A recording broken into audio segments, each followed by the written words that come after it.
Hey, Woodside students, welcome again to another one of our Monday Night Live messages. Man, I'm so excited to be with you again via YouTube and Facebook. And I've just been so encouraged from getting to be able to share God's word together, as well as have a little fun.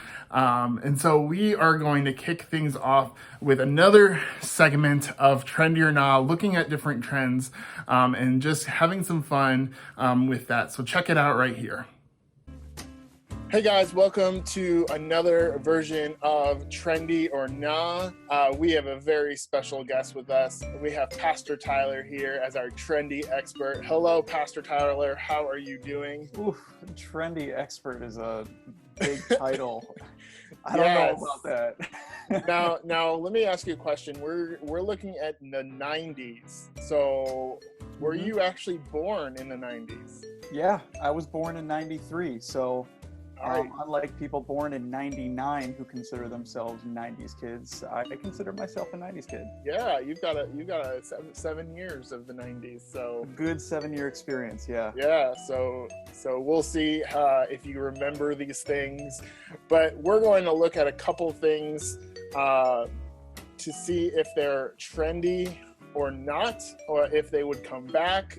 Kind of just talk about those different styles that we saw in the 90s, what we think about them, and if they were actually going to be coming back, and would we want them to come back. So our bring it all back. Yeah, bring it all back.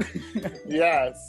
So first thing up is we have windbreakers. Oh man, did they actually break wind? Do we actually break wind? Did they though? I don't know. I don't know if they broke wind. I mean, I remember having one for sure when I was elementary and then into middle school. Did you have one? I think I had whatever one we had. It was probably from a thrift store. Yeah. But my big question is, did it actually cut down the amount of wind that hit you, or it was probably just a fashion statement? It was, but the thing is you can't really be so secretive in those, because I was going to say that, yeah. You could hear people coming if they were wearing their windbreakers. Oh my gosh. Just a big whoosh, whoosh. Yeah. All right, so do you think this is a good move, and do you think it would come back? You know, I'm going to say no on this one. No. It's way too loud. It's not stylish at all, but I do like the colors that it brings. So bring the colors back. Bring the 90s colors back. Oh yeah. Yeah. Like the pale pink and the pale blue. Yeah, man. All right. Our next one is bucket hats. Bucket hats. You know, you've got LL Cool J rocking a bucket hat. You've got a jean bucket hat. You know, I will admit, I think I had one at one point. Oof. I will say I never had one. Never wore it. I've seen it. I say bring it back though, because why not? I don't know. That was like the fashion statement for rappers back in the day, right? It was. And then if you had a jean one, that was like the next tier up. All right, next one is layering clothes. You know, you got layering clothes, like you have like a jumpsuit or a shirt and another shirt, or a shirt and a vest, or that aspect of layering multiple clothes. Oh gosh, I'm looking at the picture of the woman on the right picture on the left, and I'm seeing that is the 90s right there. The 3 different completely conflicting patterns that she's wearing of her skirt, her vest, and then her shirt. Yeah. Oh my goodness, that's the 90s. Nothing really mattered. Nothing matched. But that was it. That was It was just like you could wear a dress and a long sleeve shirt, or you could wear overalls with a jacket, or like Yeah. Well, you do that nowadays, and then I'm the creepy guy down the street that nobody wants to talk to. That's so true. That's so true. So I'm guessing that's probably a let's not bring it back. You know, I will say layering itself, I think could come back, but Okay. the patterns, All right. no, just stop it with all the patterns. All right. Our last one is a combo. So in the 90s, there were a lot of different accessories that you could have. So the two ones right. for girls were butterfly clips and chokers. Oh gosh. Butterfly clips and chokers. Mm-mm. Oh man. You I have an know older what? sister. have an older and, yeah, and she rocked the butterfly clips all the time. I never wore either of these, so nobody make fun of me before I like claim that I know anything about these. But the chokers, oh my gosh, it looks terrible and it looks so uncomfortable. Why is that a thing? Yeah, and it's like the ones that made it look like you had like a neck tattoo. I don't know if you actually want to have a neck tattoo, or was it like look Was like that the barbed reason? wire? I don't know, but that was the popular one. But also there were other ones that was like they had like pendant or something like in the middle. Like it was weird. I remember seeing the pendant one, so it looks like you have like a cat leash on, which I just don't understand. Yeah. So Butterfly clips and chokers. What thoughts? Yeah, bring back the butterflies. I like those. That's good. But the chokers, no, it looks terrible. And no. All right. Thank you so much, Pastor Tyler, for your trendy expertise. It was fun kind of going down memory. Rocking the Nike swag. There you go. I've got my wake gear right now. But we're so excited to be able to have some fun with you guys as we look back at the 90s, the trendy themes. But that is all for us. See you guys later.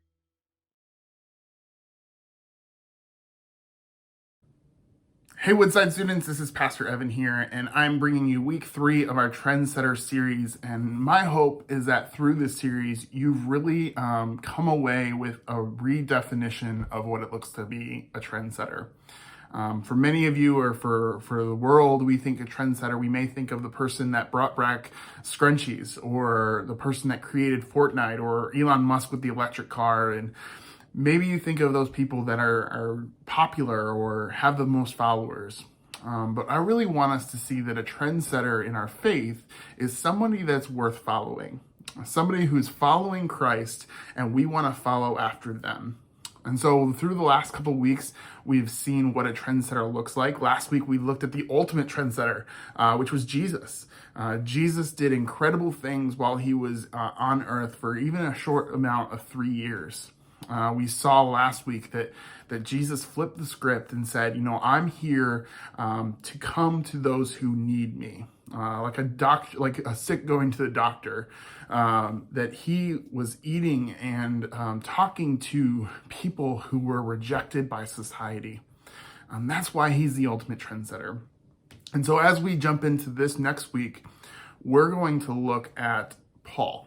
We're going to look at another trendsetter, Paul. And maybe you think of Paul and you think, he's a pretty prominent character in the New Testament. He is. He wrote most of the New Testament. Most of the New Testament is letters that Paul wrote to churches. He was very wise. He was a great apostle. He was a great missionary, as we see in the New Testament. But what we also see is the fact that he didn't always start out like that.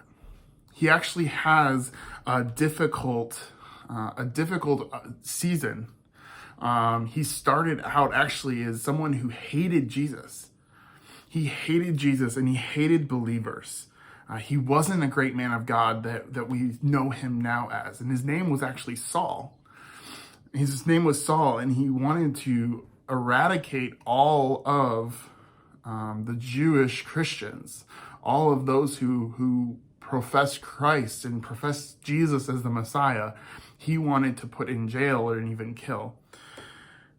And let me just share you a couple things that Saul did, and just kind of give you a synopsis of where Saul was from and what he did. Saul was a religious leader who who knew God's law, but he didn't accept Jesus. And so he actually watched and approved of the stoning of a guy named Stephen, who was a devout follower of Jesus. But then he also dragged Christians out of their homes and put them in prison. So Saul was a pretty bad guy. He was a pretty bad guy. But what is amazing in this story is the fact that God can redeem all people. We're going to see that God can redeem all people. And tonight, we're going to see specifically through the life of Saul/Paul is that no matter where you're at in life, you can be a trendsetter. No matter where you are in life, that you can be a trendsetter. And so as we jump in, let's jump into our Bibles. So turn in your Bibles or into your electronic devices you may have and look at Acts chapter 9, verses 1 through 9. Acts chapter 9, verses 1 through 9. And it says this, But Saul, still breathing threats and murder against the disciples of the Lord, went to the high priest and asked him for letters to the synagogues at Damascus, so that if he found any belonging to the way, men or women, he might bring them bound to Jerusalem. Now as he went on his way, he approached Damascus, and suddenly a light from heaven shone around him, and falling to the ground, he heard a voice saying to him, Saul, Saul, why are you persecuting me? And he said, Who are you, Lord? And he said, I am Jesus, whom you are persecuting. But rise and enter the city, and you will be told what you are to do. The men who were traveling with him stood speechless. Hearing the voice, but seeing no one, Saul arose from the ground, and although his eyes were opened, he saw nothing. So they led him by the hand and brought him into Damascus. And for 3 days he was without sight, and neither ate nor drank. What an incredible story. The fact that Saul, who was on his way to pull Christians out the way, was in that day, that was Christians. That was those that believed in Jesus were called the way. That he was on his way to Damascus to arrest a bunch of Christians. And the fact that God came down, Jesus came to Saul on the road. It was a crazy experience. You know, God comes and confronts him. Jesus comes and confronts him. And what he does is causes Saul to be blind. He causes Saul to be blind, and he has this interaction of saying, this is me. This is who you have persecuted. I am God. I am the one that you have learned about, the one that you know. And Jesus was actually my son. And so Saul has this experience, and Saul then becomes blind. But then God tells him in the next couple of verses that he needs to go to a guy named Ananias. That he needs to go to Ananias and to restore his sight. But then in verses 10 through 16, we actually see that God comes to Ananias. God comes to Ananias and tells him that he's going to have to find Saul and restore his sight. And Ananias is probably freaking out. He's like, do you know who you're talking about? Do you know that this guy has been trying to kill us, has been arresting us, has been putting us in jail? You want me to do what? But Ananias then goes and follows God and restores Saul's sight. And through that, Saul comes to know who Jesus is. His life is transformed through Jesus. And so we see here from this story, we see a couple things. First, we see that God pursues his people. That God pursues his people. You know, God had a plan for Saul's life. God had a plan for Saul's life, regardless of where Saul was at currently, right? God knew what he wanted Saul to do. And even though Saul was going out and killing Christians and putting Christians in jail, God had a plan for his life. And the fact that God also met with Saul on the road and showed himself to him. But then also the fact that we see that God used others, right? God used other people to bring about Saul's conversion. We see that he used Ananias to open Saul's eyes to Jesus. And, you may not be like Saul. I doubt that you guys are going out and wanting to put into jail followers of Christ, or you're doing those bad things that Saul has done. But I think it's important to see that even where no matter what we're doing, no matter in our life, that maybe you feel like your life isn't all together, or maybe you feel so messed up and that you are against God and God does not like you, that you need to know that God still pursues people. God pursues his people. He's wanting you to be in a relationship with him.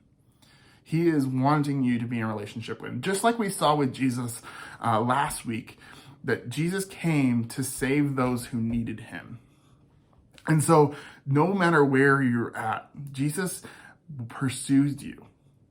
And we see that Jesus died on the cross to take away your sins. And it allows you to have a relationship with him. So know that God pursues his people.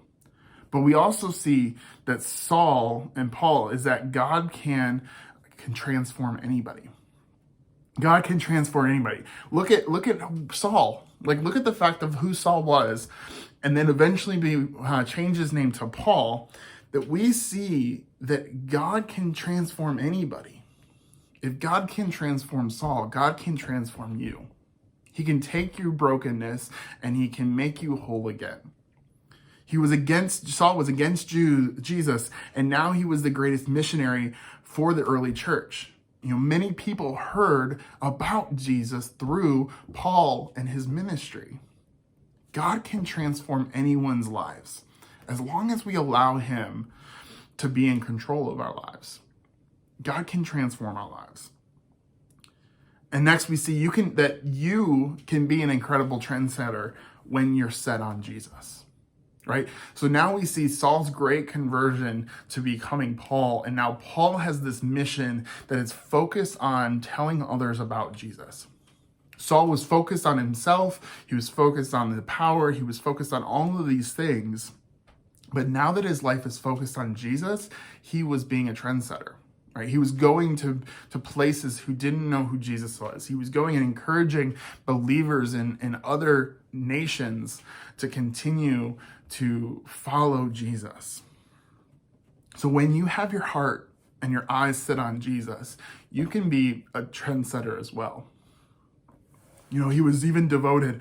What I'm amazed at with Paul is that he was even devoted when he was thrown in prison. That he kept his eyes set on Jesus. He knew the mission that he had. He knew that Jesus was worth it. And so he continued to work it out. So you can be a trendsetter when you have your eyes set on Jesus. And that is what it means to be a trendsetter. Someone who's worth following. If you're following Jesus, then people are going to want to follow you. If you're sharing the love of Jesus, if you're being a person of hope and of peace, people want to be around that. And so that's a way to be a trendsetter. And like we see from Paul, is that God pursues his people and that he can transform anybody. No matter where you're at, no matter the struggles you've faced, no matter who your family is, that he can have a relationship with you and he wants a relationship with you. And that you can be a trendsetter for him, just like Paul was. And I want you to know ultimately that wherever you're at, that God can transform you. He did it with Paul, and he can do it for you too. And that also he can use you guys as being a trendsetter. And you can be the one that's worth being followed because you're following Christ. Hey guys, this week we challenged you with the thank you challenge. And the thank you challenge was based on this idea of what are the people that have influenced your life? Who are the people that have really helped you to grow in your faith, to continue to learn about Jesus? Maybe it's people that have taught you many things, and just saying thank you. just writing them a message, whether through text message or through a letter or through carrier pigeon or whatever, of finding those people and just saying thank you for influencing our lives. And so many of you have done that, and many of you have shared those messages with us. So I just wanted to show a couple of those messages that you guys have sent to those that are influenced. And I encourage you, even though we did this last week and maybe into today, that continue to do that. It's okay to not do it last week, but if you want to do it, just thank those people that have made a huge influence on your life, and just thanking them for the time and the love and the compassion that they had, the patience sometimes. And so here are a few of those messages that you guys had sent.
Man, that's so encouraging to see those messages. Like I said, continue to do that. Continue to reach out to those that have made an influence in your life, because we are not where we are without people.